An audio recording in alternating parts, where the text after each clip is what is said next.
Ting. Suasana hening pagi ini dipecah dengan suara alarm yang telah kuatur semalam. Weekend ini kami berencana pergi ke puncak. Kutoleh ke belakang melihatnya yang masih terlelap. Kugantikan pelukannya dengan guling. Setelah itu aku segera bersiap. Setelah aku selesai bersih-bersih, aku membangunkan Arfi, si kebo. Dia ini kalau tidur seperti orang amnesia. Iya, amnesia. Gimana caranya membuka mata kembali? Arfi, bangun oi. Tidak ada pergerakan sedikit pun darinya. Saya Aang, bangun dong, bisikku di telinganya. Dia mengerang kecil lalu membuka matanya perlahan. Hai, good morning, ucapnya. Aku tersenyum. Kamu tahu apa yang paling kusuka di pagi hari? Ucapku. Apa? Suara serak kamu khas bangun tidur. Dia tersenyum mendengar ucapanku. Dan kamu tahu yang kutunggu di pagi hari? Apa? Tanyaku. Morning kiss, aku tersenyum. Detik berikutnya aku memberikan morning kiss padanya. Ayo bangun. Jangan sampai telat, nanti Okta bikin permintaan aneh-aneh lagi loh, ujarku memperingatkan. Oh ya, emang benar, karena kami selalu merasa dia paling muda di antara kami, membuatnya sangat manja. Jika permintaannya tidak dituruti, maka dia akan membuat permintaan lain yang tidak kalah aneh dari permintaan sebelumnya. Setelah semua kami siapkan, kami bergegas ke basement mengambil mobil untuk pergi ke rumah Iwan. Kami sepakat berangkat bersama. Tidak butuh waktu lama kami sudah sampai di rumah Iwan. Terlihat sudah ada Agus dan Gracia, mereka sedang main teprok nyamuk. Nah, dateng juga. Parkirin mobil lo di sini, Vi, ucap Iwan saat kami baru keluar dari mobil. Lah, maksud lu kita naik mobil bareng gitu, satu mobil? Iwan mengangguk lalu Arfi beralih mengambil tas kami dalam bagasi dan memarkirkan mobilnya ke dalam. Ayu, naik-naik, masih kosong Pak, Buk, Mas, Mbak Aa, teriak seseorang. Aku pun menoleh ke belakang. Ya Tuhan, gak ketolong emang nih perempuan. Dia Okta berada di dalam mobil travel. Tahu kan kalian, itu loh mobil yang ukurannya cukup besar, bermesin diesel yang biasa digunakan untuk keluar kota. Yang, kamu ngapain teriak-teriak sih? Ujar Iwan, tapi Okta malah nyengir aja. Biar kamu tanyain aja Kak. Heh? Jawaban apaan tuh? Aku membiarkan mereka di luar dengan urusannya. Di teras kulihat Agus masih asik main teprok nyamuk bersama Gracia. Sakit yang, lagian kamu gerak sih. Dan mereka melanjutkan permainan mereka. Ini Arfi kemana sih? Aku ditinggal bersama komunitas aneh gini. Di mobilnya gak ada. Akhirnya aku duduk di bangku taman. Pok. Aku menoleh mendengar suara tepukan antara kulit dan kulit yang beradu sangat keras. Kulihat Agus merintih kesakitan, punggungnya, tangannya memerah. Dapat kulihat itu. Pandanganku beralih pada Gracia yang tersenyum puas. Kurasa dia balas dendam karena pukulan Agus sebelumnya. Nih kamu mau minum dulu? Ujar seseorang menempelkan botol minum di pipiku. Kamu abis beli minum tadi? Tanyaku. Dia mengangguk. Kulihat sekeliling, kayak ada yang kurang deh. Lah iya, tasnya mana? Tas kita kemah? Udah aku taruh di bagasi mobil. Aneh ya, kita berangkat naik mobil travel gitu. Aku gak yakin. Ya udah sesekali gak apa-apa, yuk. Udah mau berangkat tuh mereka. Aku menarik tangan Arfi.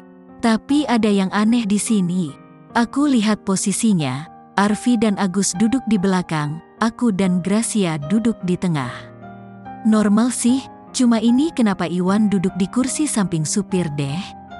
Aku menoleh pada Gracia. Ada yang aneh deh kayaknya, dan Gracia mengangguk.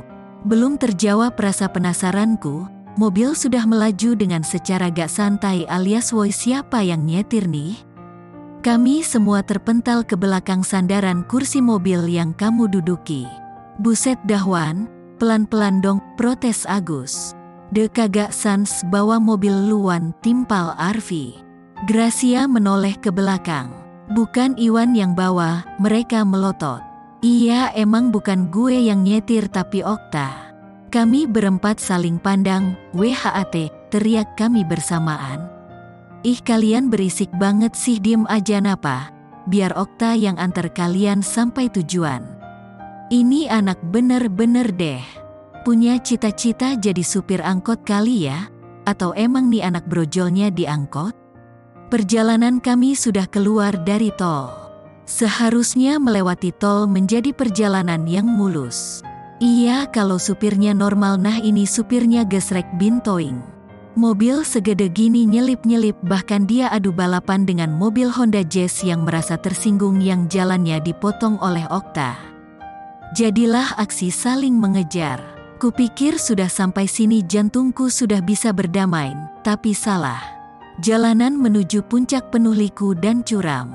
Arfi yang sedari tadi memegangi tanganku dan terus berkomat-kamit antara doa dan berkata, "Aku cinta kamu Julia," terus mengulang kalimat seperti itu. Sedang Gracia dan Agus, loh Gracia mana? Jangan-jangan dia terlempar dari jendela. Tapi kan jendela tertutup terus, masa iya dia nembus sih? Aku menoleh ke belakang, lah itu dia anaknya di belakang saling pelukan sama Agus. Kocak nih, lalu beralih ke Iwan. Iwan lebih gak ketolong lagi. Posisinya Iwan malah terbalik. Iya, dia memeluk sandaran kursi mobil dengan wajahnya dibenamkan di sandaran jok mobil. Okta menyetir dengan kecepatan yang terbilang kencang untuk ukuran jalanan curam. Wus, mobil kami menikung dengan tajam setajam silet. Loh. Begitu juga suara-suara merdu yang kami keluarkan saat mobil menikung tajam. Okta menginjak pedal gasnya secara spontan, membuat kami terpental lagi ke belakang. Di lawan arah ada sebuah mobil bus ingin menyalip. Aku memejamkan mataku. Gila I don't wanna die, loh kok Gracia kayak teks film sih. Berisik, teriak Okta tidak kalah kencang. Busnya juga udah lewat tuh. Ah, kalian cemen banget sih, gitu aja teriak. Sambungnya, aku rasa nih anak pernah digamparin sama orang pas masih kecilnya, jadi otaknya agak geser. Okta masih melancarkan aksinya dan kami masih setia pada paduan suara kami kalau mobil menikung dengan tajam ataupun menyalip kendaraan lainnya. Akhirnya sampai juga di villa. Mobil kami memasuki area pekarangannya yang cukup luas. Terdapat kolam ikan di dekat taman. Baru aku menikmati pemandangan bagus tiba-tiba. Bruak, mobil berhenti mendadak. Bukan karena rem, ini lebih pakem dari rem. Kalian mau tahu apa? Okta menabrakkan mobil ke sebuah tembok, membuat kamu harus terguncang ke depan. Kepala belakangku harus rela bertabrakan dengan jidatnya Arfi, Gracia yang jatuh dari pangkuan Agus dan Iwan. Syukur, dia terjengkang kepalanya kejedot dashboard mobil. Rasain dah tuh, siapa suruh pacarin anak yang otaknya kurang sesendok. Temboknya emang tulisannya parkir di sini, tapi bukan berarti parkirnya sampai nabrak temboknya juga woi. Kami semua turun tanpa berniat masuk ke villa. Kami semua menenangkan jantung kami yang rasanya hampir mau pindah dari tempatnya. Okta dengan riang menghampiri kami. "Kalian semua kenapa?" tanyanya polos. "Duh, kalau aja mulutku lebar sudah kutelen hidup-hidup nih anak." "Kami gak apa-apa, Okta masuk duluan aja nih kuncinya." Aku memberikan kunci villanya. Dia menerima dengan senang lalu masuk ke villa dengan "Buset deh Iwan diseret itu. Kasihan banget ya, jadi si Iwan miris nasibnya. Palanya harus kejedot-jedot tangga tanpa rasa belas kasihan." Si Okta terus menyeret Iwan menggunakan sebelah tangannya. "Gila gue sama Gracia pulangnya naik bus aja deh. Lebih damai. Sama, gue juga Gus. Nyawa gue ini di tangan bocah kayak gitu. Belum kawin gue, kagak rela gue mah. Apalagi gue, baru cuma sampai pegang-pegang doang itu juga dari luar." Aku mendelik pada Arfi. "Tapi nanti Okta pasti marah terus ngambek." Iya, kalau dia gak buat permintaan aneh lagi saat kita sampai Jakarta, ucap Gracia. Bener juga tuh, aku ada ide, ucapku sok ngide. Apa? Tanya mereka semua. Kita kasih obat tidur saat pagi hari menjelang kita pulang. Dengan gitu salah satu dari kita nyetir deh gimana? Jelasku.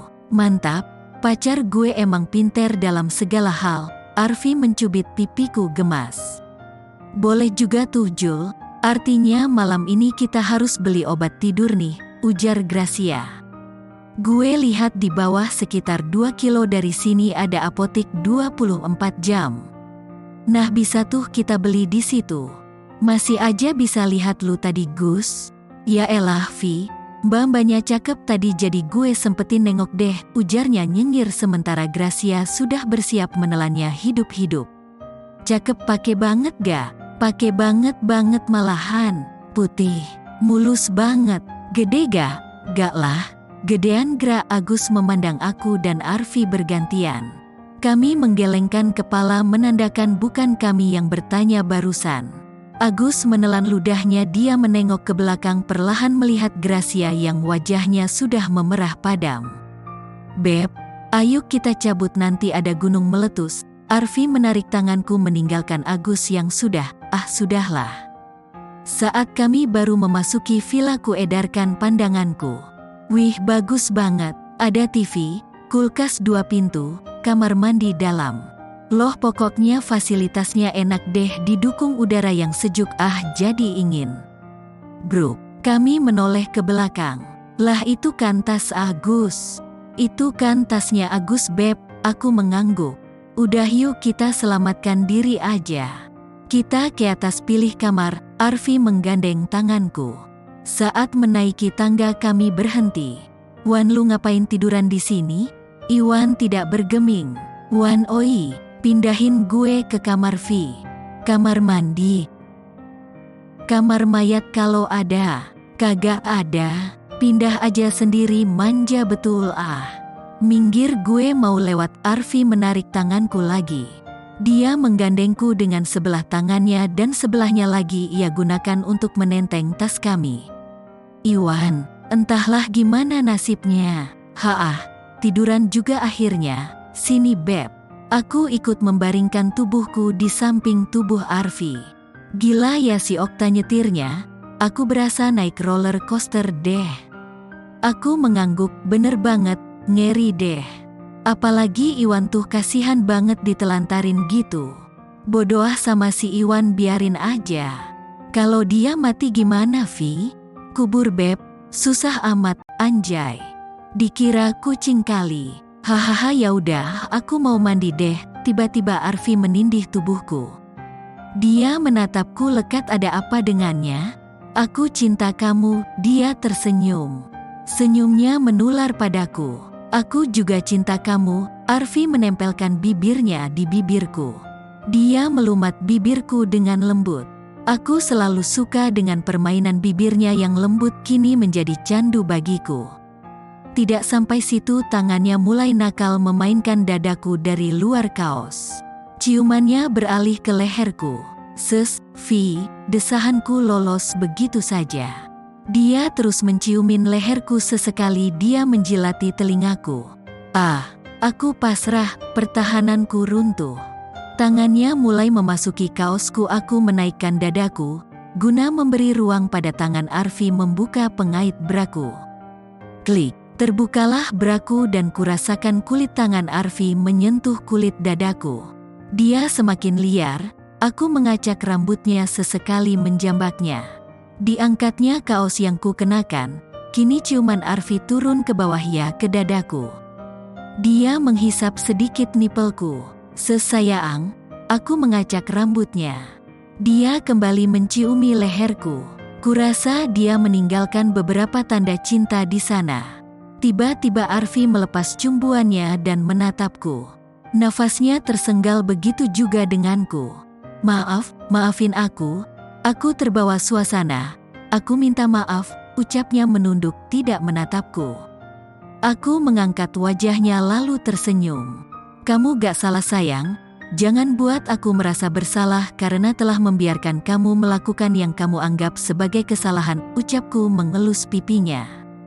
Aku mencintai kamu Julia, aku tersenyum mendengarnya. Ini, dan ini milikku ya, gak boleh ada yang menyentuhnya, ucapku menunjuk mata, hidung dan bibirnya. Dia tersenyum senang lalu memelukku. Kurasakan kembali Arfi menciumi leherku. Gairahku kembali menaik. Dia meremas kedua payudaraku lembut. Ah, enak sayang. Aku menikmati cumbuan Arfi. Tapi tiba-tiba saja, aku mendorong tubuh Arfi membuatnya terjatuh. Wadaw, aduh maaf sayang. Aku mengulurkan tangan Ki untuk membangkitkannya dari pendaratan yang tidak dikehendakinya. Aduh gile, Okta ngapain sih? Ganggu aja. Aku menatap Okta yang masih berdiri di ambang pintu dengan kedua tangannya. Ia menutupi matanya. Okta gak tahu, pintunya kebuka setengah tadi. Okta masuk mau ngajak makan siang. Kalian lagi ngapain tadi? Yah ini sih bukan salah dia juga. Tapi salah Arfi yang gak tutup pintu rapet-rapet. Arfi sudah berdiri dan aku pun sudah merapihkan kembali pakaianku yang berantakan. Abis ML, dah sana nanti gue nyusul, duluan aja kalau mau duluan, ujar Arfi kesal. Okta keluar dan membanting pintunya. Lah dia yang sewot, tapi biarlah. Aku beralih pada Arfi yang masih memegang pantatnya. Sakit banget ya, Gusti, masih ditanya lagi. Gimana sih rasanya abis dienakin dibikin jatuh? Aku terkekeh mendengarnya. Ya udah, mandi abis itu kita turun makan bareng, ujarku. Namun Arfi cuma senyum-senyum gak jelas.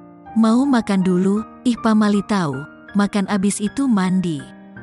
Gak kok, gak akan pamilikan makannya kamu, ujarnya menaik turunkan alisnya. Atau kita mandi bareng aja yuk, sambungnya masih dengan wajahnya yang tengil. Enggak, kita udah ditunggu, udah kamu mandi sana, Arfi mendengus kesal, lalu dia masuk ke kamar mandi. Sayang biar cepet kita mandinya bareng aja sini, teriaknya. Enggak, nanti malah makin lama, nanti malam aja mandi barengnya. Greg, lah masuk angin beb mandi malam-malam mah, Arfi menyembulkan kepalanya. Hehehe enggak kok, malam kita mandi keringet. Aku mengedipkan mataku sebelah. Mantap, Arfi kembali masuk dan melanjutkan mandinya. Setelah selesai bersih-bersih aku dan Arfi turun ke bawah menuju ruang makan. Di sana sudah ada Iwan dan Okta. Lah Iwan udah balik normal kayak biasa lagi itu. Makan sini Vi, makanannya udah gue siapin, ajak Iwan. Aku dan Arfi duduk bersebelahan. Makanannya banyak sekali bertema seafood, ada kepiting asam manis, lobster, cumi dan ikan. Wan, lu udah pulih? Tanya Arfi. Gue pulih kenapa? Emang gue kenapa tadi? Tadi kan gue lihat lu di tangga tiduran. Lu mabok kali. Seingat gue terakhir gue itu kejedot dashboard gara-gara ayang beb gue nabrakin mobil ke tembok, jelas Iwan. Keren udah dijedotin aja masih dibilang ayang beb. Cinta memang buta, bukannya lu diseret sama Okta ya? Ya gak sih ta? Arfi beralih ke Okta. Okta hanya mengindikkan bahunya. Hahaha mana ada, orang gue jalan kok tuh gue tenteng tas gue ke kamar atas. Arfi terheran menoleh padaku. Aku menggindikkan bahuku. Maaf ya kami telat, ucap seseorang. Dia, Gracia dan Agus datang. Tunggu ada yang aneh. Hahaha, tawa Arfi pecah melihat penampilan Agus. Gus lu kenapa pakai baju pink gambar Pokemon gitu sih? Tanya Iwan sambil menahan tawanya. Bener kan ada yang aneh? Jadi gini, Agus memakai kaos pink bergambar Pokemon dan celana pendek wanita. Sedangkan Gracia memakai kaos jersey salah satu klub bola.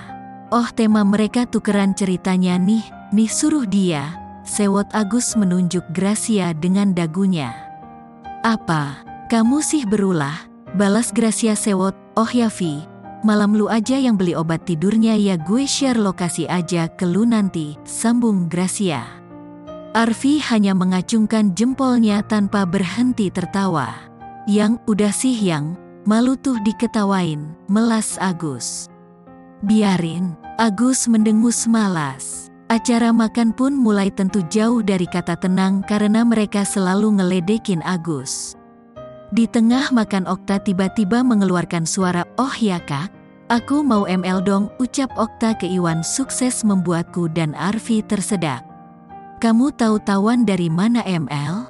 tanya Iwan. "Itu kak, tadi aku ke kamar Kak Arfi mau manggil mereka buat makan siang."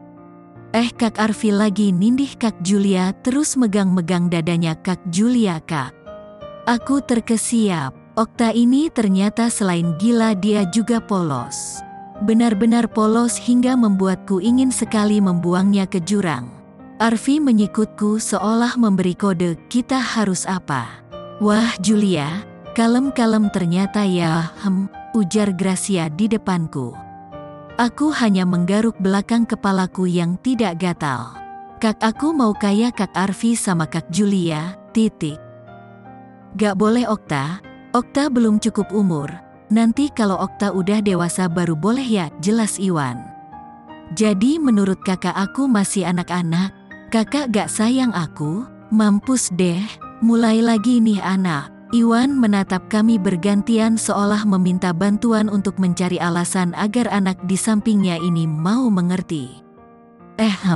Tadi bukannya gue nindih-nindihan. Tapi tadi Julia itu elege masuk angin, ya gue olesin ke dadanya biar anginnya keluar gitu, jelas Arfi. Okta mengangguk-nganggukan kepalanya, sampai Kak Julianya telanjang dada gitu kak? "Emang harus kayak gitu ya?" "Ya, iya sih, kan biar cepet sembuh gitu, biar hangat badannya gitu jadi dari dalam." "Wah aku besok-besok mau gitu kalau masuk angin aku suruh mamaku olesin minyak angin dari dalam dada." Kami semua terbatuk mendengar ucapan. "Nggak gitu Okta. Aduh gimana sih ya jelasinnya?" Arfi mulai frustasi. Itu tuh namanya berhubungan intim. Dan dilakukan setelah umur masing-masing 21 plus. Artinya umur 21 ke atas gitu." "Paham, jelas Gracia. Oh hubungan intim namanya. Jadi kalau hubungan intim harus masuk angin dulu gitu ya?" Plak, Gracia memukul keningnya sendiri. Aku khawatir Gracia akan kehilangan kendali mengingat dia sedang memegang garpu di tangan kirinya. "Enggak, hubungan intim itu mau sama mau. Udah ya, jangan dipikirin dan dibahas lagi. Berarti Okta juga boleh kalau umur Okta udah 21 tahun ke atas ya?" "Boleh Okta," balas Gracia tersenyum. "Asik, tungguin Okta ya kak. Nanti kalau Okta udah umur 21 tahun kita ML kak." Nanti Okta mendesah-desah kayak Kak Julia. "Sesyah sayang," jelas Okta sambil menirukan desahanku juga.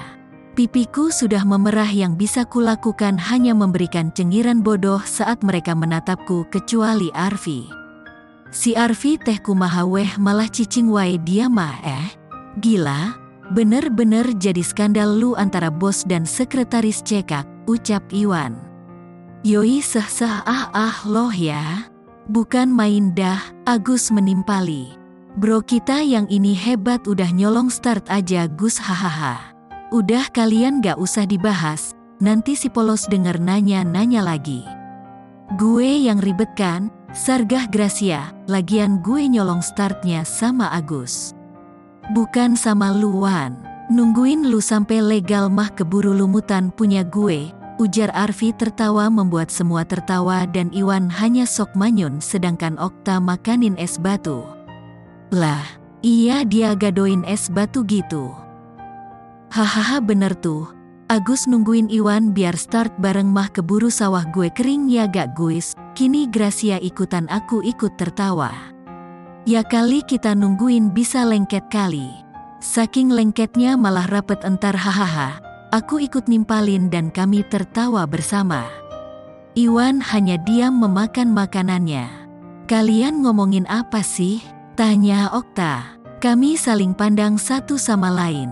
Hutan, jawab kami serempak lalu kami tertawa. Begitulah acara makan malam kami yang super aneh. Kenyang gak pusing iya, tapi aku bahagia memiliki teman-teman seperti mereka ini. Jam masih menunjukkan pukul 9 malam. Kami berkumpul di ruang tengah. Bisa dibilang ruang TV sih, tapi kami memilih tidak menonton TV. Kenapa? Bukan karena TV-nya rusak, bukan juga tidak ada antenanya. Antena dan TV-nya masih bagus, tapi bingung mau nyolok di mana alias ruang TV gak ada colokan. Colokan terdekat di sini cuma di dapur dan itu jaraknya sekitar 3 meter dari sini. Ya kali TV di dapur, kita duduk di sini kayak orang bener. Skak, mampus lu kalah. Anjir, gue kalah lagi, ratu gue dimakan. Kaca helm, kita main remi bukan catur. Ini lagi skakmat satu juga ratu dimakan. Nah kan, udah mulai nih obrolan-obrolan random bin aneh. Kita sih para perempuan diem aja memperhatikan mereka. Kecuali Okta yang dari setadi ngericuhin Iwan. Main lagi ga? Main yang lain kayak yang seru dan ada adrenalinnya. Wah boleh, gimana kalau jelangkung usul Agus? Mantep, tapi lu aja sono main sendirian di kebun teh. Begitu terus perdebatan mereka gak ada abisnya. Sampai salah satu dari mereka memutuskan untuk kembali ke jalan yang lurus. Maksudnya keluar ruangan kan, tinggal lurus aja dari sini. Aku mengikuti langkahnya keluar. Ya, Arfi keluar menuju kolam belakang villa. Vi, ya, loh kamu jangan keluar. Dingin loh ini, nanti kamu masuk angin. Gak apa-apa, biar diolesin dari dalam. Arfi terkekeh mendengar jawabanku. Mau ikut beli obat tidur buat Okta? Aku mengangguk. Arfi menggandengku keluar villa. Sampai di luar dia menyewa sepeda ontel untuk menemani perjalanan kami. Jalanan cukup ramai juga rupanya. Aku duduk di belakang menatap punggung Arfi yang asik mengayuh sepeda. Tak seberapa lama kami sampai di apotik yang dimaksud Gracia. Mbak, ada obat tidur gak? Tanya Arfi. Ada, Mas, ada dosis yang disarankan dokter? Kebetulan gak ada mbak, tapi ini buat yang suka insom aja gitu mbak. Oh baik, sebentar kalau begitu. Pelayan itu masuk mengambil obat yang dimaksud. Tak seberapa lama dia kembali lagi. Ini mas, diminum 1 jam sebelum tidur ya, obatnya bereaksi. Oke makasih mbak. Setelah itu Arfi membayarnya. Baru beberapa langkah kami berjalan, Arfi memutar badannya kembali ke apotik. Oh ya mbak, ada pengaman gak? Aku mendekat ke Arfi. Alat kontrasepsi? Iya mbak, ada mas. Mbak itu melihatku, mbaknya suka rasa apa? Tanyanya padaku. Aku menatap Arfi dan yang ditatap memberikan senyum lebarnya. Aku menarik tangannya keluar segera. Arfi, aku gak bisa begini, ujarku.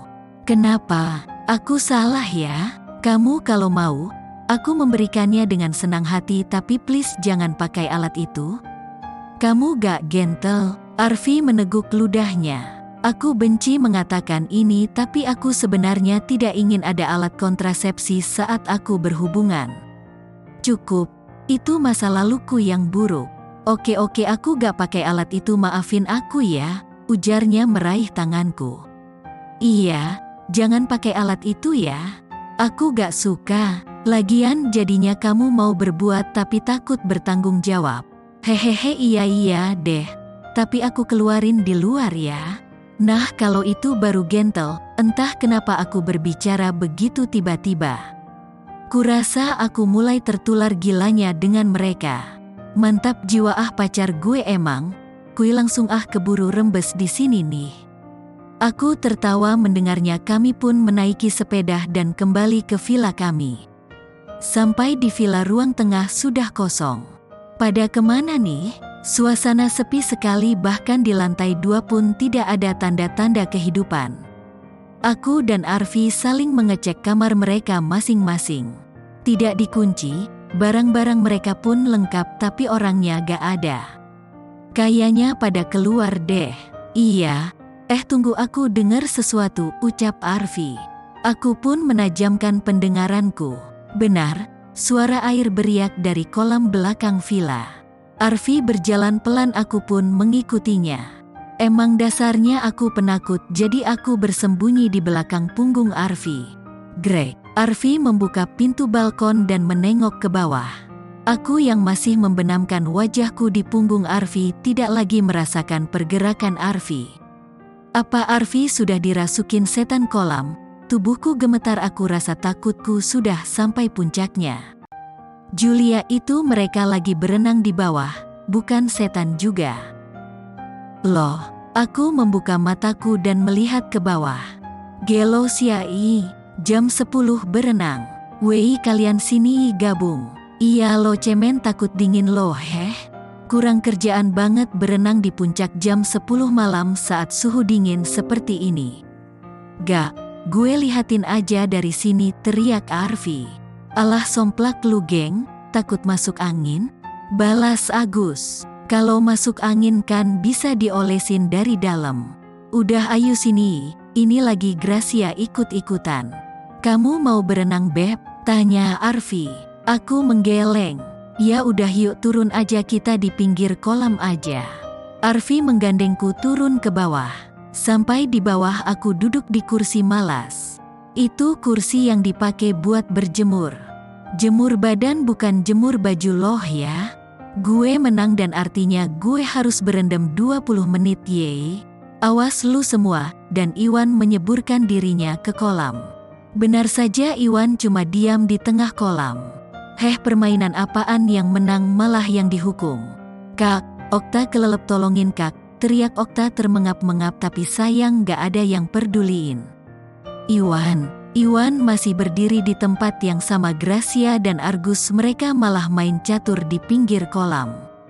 Aneh kan? Gak kalah aneh lagi si Okta. Siapa yang peduliin dia, orang dia cuma lelepin mukanya ke kolam sedangkan tubuhnya tengkurap di pinggir kolam.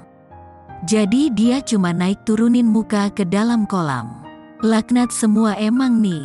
Kamu diem aja sih. Kamu kedinginan. Aku menoleh ke Arfi. Nggak cuma lucu aja tuh temen-temen kamu, aku perhatiin. Hehehe, emang gitu. Biar begitu mereka temenku, saat aku lagi kesel melihat tingkah mereka malah bikin aku tambah kesel. Kalau lagi seneng lihat mereka hilang semua kesenanganku, jelas Arfi. Ini sih apa yang disebut teman? Yah, mungkin Arfi punya definisi sendiri soal teman. Tapi yang jelas Arfi gak kalah aneh sama mereka, aku yakin itu. Au sakit, yang teriak Agus yang sedang main cubit-cubitan dengan Agus kekasihnya. Nah gantian aku cubit kamu sekarang, ujar Agus dan Gracia tersenyum. Aku melihat gelagat aneh pada Gracia, belum lagi senyuman mesum Agus. Gracia membuka bikini bagian dadanya dan Agus mencubit puting Gracia alias gila kalian. Aku segera menutup mata Arfi yang tiba-tiba saja autofokus pada apa yang dilakukan Agus dan Gracia. Setelah kurasa aman, aku membuka kembali mata Arfi, dia cuma nyengir-nyengir gak jelas. Aku memutar malas bola mataku. Kita sampai berapa lama di sini kak? Dotuo, mi, niit, la, giisa. Yang ber. Ya ampun, itu Iwan belum keluar juga dari kolam, masih aja berendam di tengah, sekarang malah Okta ikutan berendam. Pandanganku beralih di mana tadi ada Agus dan Gracia, tapi mereka udah gak di tempatnya. Julia, aku menoleh. Apa sayang? Kita kayak gitu yuk. Kayak gitu? Kayak apa? Tuh, tunjuk Arfi ke, astaga. Jadi pinggir kolam bagian sana deket pohon ada semacam spot tenda kecil untuk menaruh barang-barang. Tapi ini bukan barang, melainkan adegan live stream Triple X Agus vs Gracia. Gila, gak ada tempat lain apa, meski gelap dan agak sedikit ketutup tapi tetap saja kelihatan, apalagi kulit Gracia yang putih gitu. Ini sih harus evakuasi Okta dulu sebelum dia sadar apa yang dilakukan Gracia sama Agus. Hah, Iwan, Okta, keluar dari kolam cepet. Ada buaya di belakang kalian. Hah, apakah? Buaya? Iya, cepet keluar. Okta menarik Iwan yang sudah beku mungkin.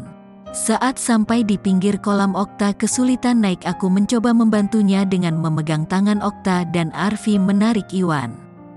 Tapi sial, saat aku hendak menarik Okta keluar, malah aku yang tercebur ke kolam. Julia, Arfi menceburkan dirinya menyelamatkanku. Aku bisa berenang kan, ngapain diselamatkan?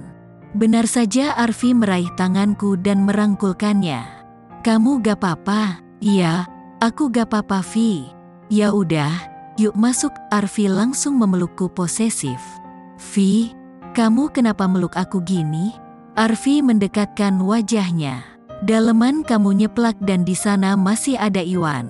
Udah yuk jalan, aku tutupin. Memang masih ada Iwan.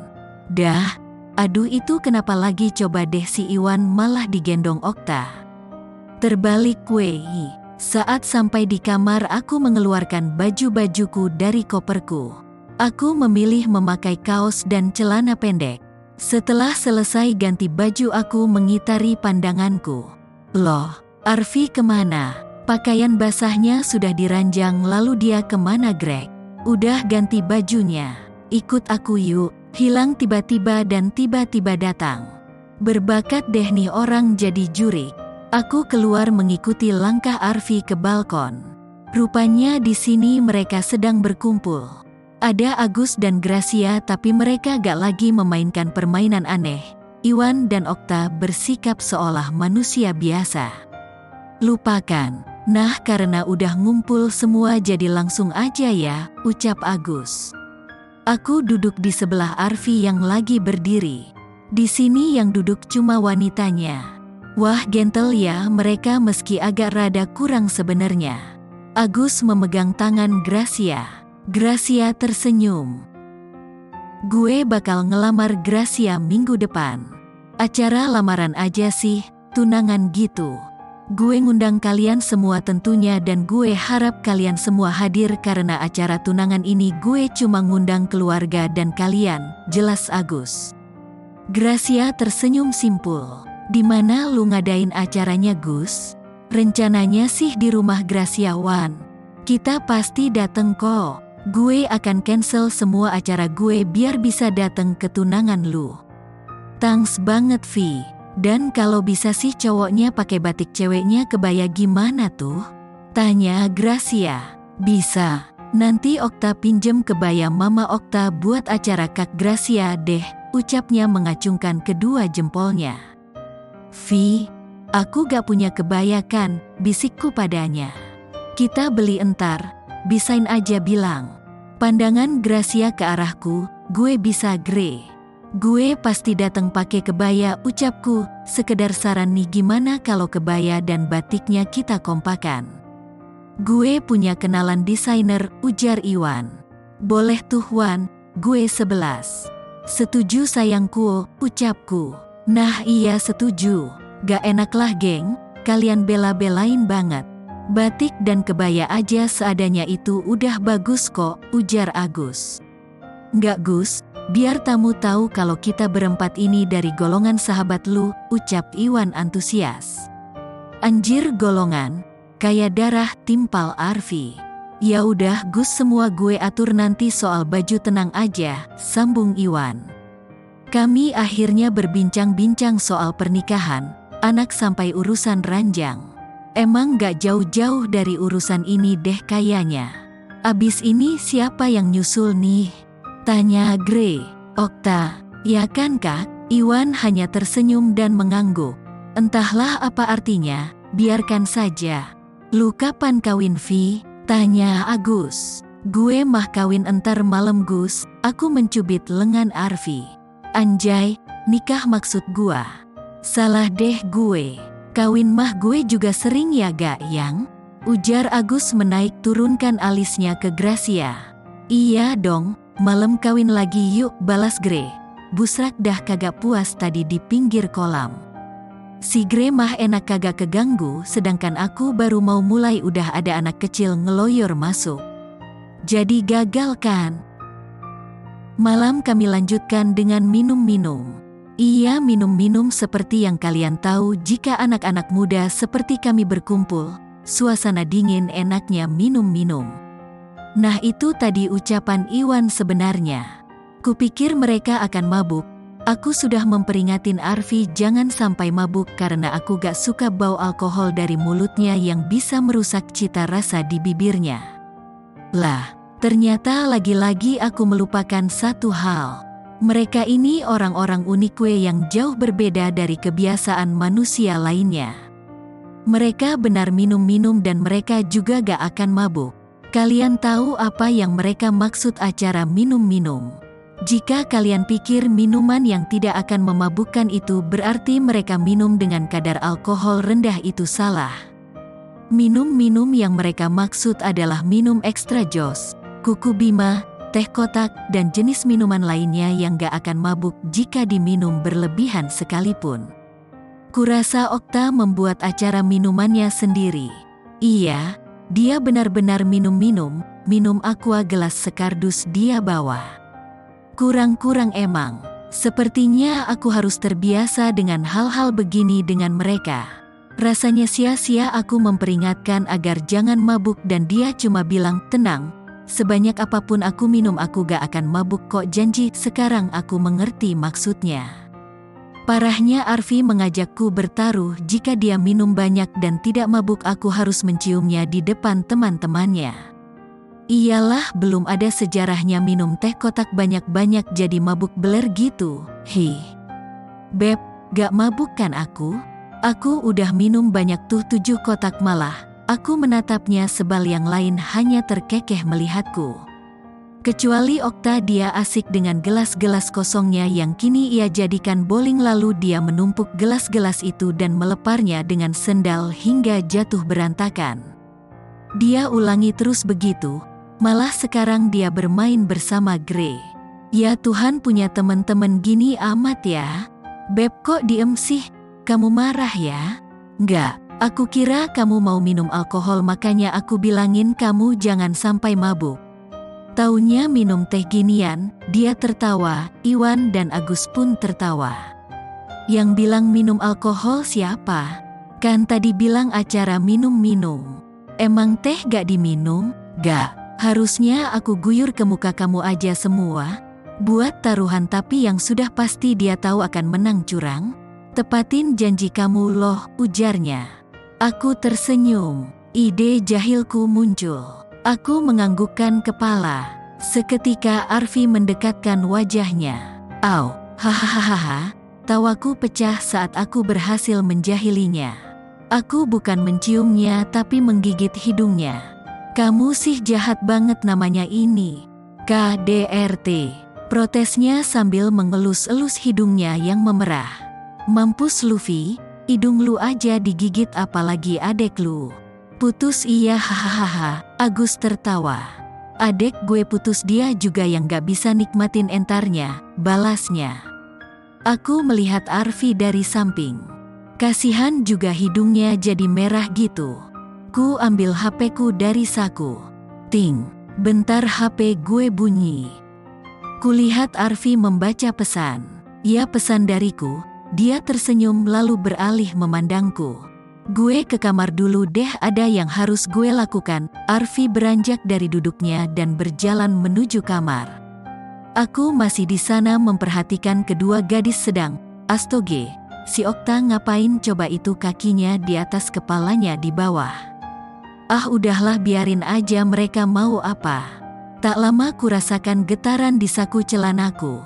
Gue ke kamar mandi dulu ya. Mereka mengiyakan. Aku berjalan ke kamar menyusul Arfi.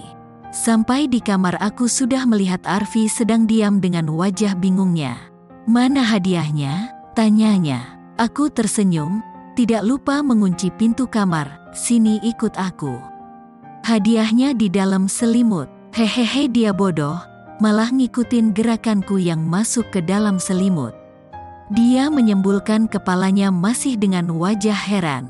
Hadiah apa sih di bawah selimut gini? Gelap-gelapan lagi dia bertanya. Bodoh atau gak peka dia ini? Ini hadiahnya, malam ini, aku milikmu, ucapku menindih tubuhnya. Cuma malam ini, alisnya terangkat sebelah. Hehehe, setiap malam, kapanpun, dimanapun, ucapku membenarkan ucapanku. Dia langsung mencium bibirku, melumatnya dengan lembut. Ini memabukkan. Dia membalikkan tubuhnya, kini tubuhku di bawah tubuhnya. Kutekan lehernya agar memperdalam ciuman kami. Lidah kami saling bertemu. Tangan Arfi mulai masuk ke dalam kaosku dan membuka braku. Dia melepas ciumannya. "Boleh untuk malam ini?" tanyanya. "Bukan cuma malam ini, tapi setiap malammu," balasku. Dia tersenyum lalu membuka kaosku. Entah kenapa aku merasa malu bertelanjang dada di depannya. Dia langsung menghisap payudaraku. "Fi, pelan sayang." Dia memainkan putingku dengan lidahnya. Ia buat memutar di sana. Kurasakan ada sesuatu yang menekan kewanitaanku. Dia melepasnya dan menatapku. "Gak apa-apa sayang, aku mau kok. Janji aku terakhir untuk kamu." Arfi mengangguk dan memelukku. "Lagi ada yang menusuk di bawah sana." "Arfi, celana kamu neken selangkanganku. Sakit kena sleting." Maaf, mau aku elusin biar hilang sakitnya." Aku pun mengangguk. Ini gila sih. Aku belum pernah seliar ini dengan lelaki. Meski pekerjaanku dulu kotor, tapi aku tidak pernah menikmatinya. Arfi mengelus kewanitaanku dari luar. Arfi," desahku lolos begitu saja. "Ini nikmat sekali." Ku tarik kepala Arfi dan menuntunnya ke dadaku. Dia pun menghisapnya lembut sambil terus memainkan tangannya di kewanitaanku. "Beb, boleh dari dalam?" tanyanya. Aku tersenyum dan mengangguk. Kuangkat pinggulku dan terlepaslah semua pakaianku. Aku tetap gak bisa lihat bulunya. "Ini mulus gini botak licin." "Hehehe," dia tertawa. "Bikin malu aja deh ditatap begini, ditambah diledekin lagi. Dikasih juga gak nolak lu." "Hei, kamu buka dong, masa aku doang yang telanjang gini?" Dia malah terkekeh lalu membuka semua pakaiannya. Saat tersisa boksnya saja aku membulatkan mataku. Meski gelap tapi ada lampu tidur di sisi kasur, jadi aku bisa melihat sesuatu yang tegak berdiri dan besar. "Buset, muat gak ya di tempatku?" Dia membuka boksernya, terpampang jelas adik kecil Arfi. "Gak kecil sebenarnya untuk ukuran adik." "Vi, ini muat gak di tempat aku?" tanyaku. Pertanyaan bodoh sebenarnya. "Aku gak tahu. Kita coba aja," ucapnya dengan senyum mesum. Aku malah tertawa kecil mendengarnya. Biasanya aku akan malas mendengarnya, tapi tidak kali ini. Kurasa aku mulai gila juga. Dia merebahkan tubuhnya di atas tubuhku. Kembali dia menciumi leherku, memilin putingku. Persetan, dengan ukurannya aku ingin lebih dari ini. Di bawah sana punyaku berkedut karena milik Arfi menggesek-gesekkan di atas punyaku. Aku menjambak rambutnya. "Arfi, masukin." "Hah? Apa? Masukin?" Aku gak denger. Sialan. Gak denger tapi terus digesek-gesekin di sana. Arfi bikin kepalaku pusing menahan sesuatu dari dalam. Masa bodoh dibilang liar atau apa, aku meraih adik Arfi dan menuntunnya ke milikku. Tapi lagi-lagi Arfi sialan, dia tidak mau mendorong miliknya masuk. Ku dengar dia terkekeh. "Arfi," aku menatapnya tajam. Oke, ini akan sakit." Aku masukin pelan-pelan. Kurasakan sesuatu menerobos masuk di bawah sana. Ini bukan hal pertama bagiku, tapi ini sangat sakit. Ada darah mengalir di sana. Setelah cukup lama berdiam, akhirnya Arfi menggerakkan pinggulnya dan